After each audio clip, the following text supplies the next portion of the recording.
The Global Education Report has built new experience to assess the progress of education under the 2030 Agenda for Universal Education Practice and policies that demonstrate how education can meet the country's needs and reduce on the level of literacy. The government of Uganda in 1997 started up the universal primary education, and in 2007 Uganda became the first country in sub-Saharan Africa to introduce universal secondary education with the aim of providing education for all children. In acquiring the universal education, the report has emphasized introducing of technical, vocational and tertiary education to reach the percentage of uneducated youth and adults in rural and urban areas. However, 55% of the adults aged 25 to 64 with less than upper secondary education are unemployed, leading to increased levels of poverty in the country. The world we are in today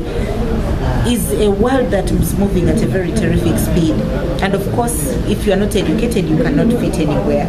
So that is one reason why if we want development we must make sure our people are educated. We are living in one global village. This is a great improvement in the education of the country.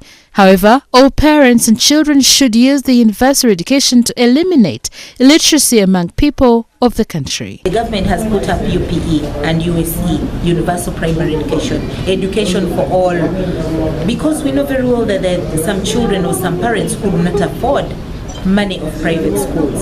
So that's why government set up, you put up universal primary education for all those parents who cannot afford to take their children to expensive schools.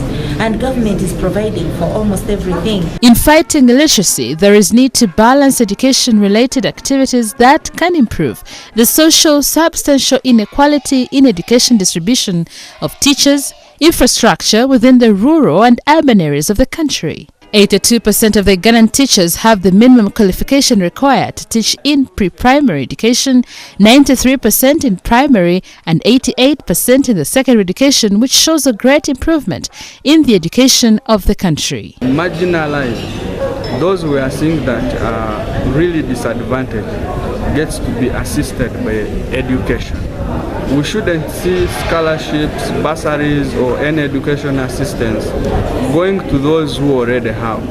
Those who have already and are able to foot the bills or the education demands of their children should give opportunity to the poor. Uganda's population is growing fast, 3.2% annually, putting more pressure on the already struggling public sector, in which 22% of 16 to 17-year-olds were dropouts, 40% were still in primary school, and only 38% completed primary school, which indicates a negative impact to the country.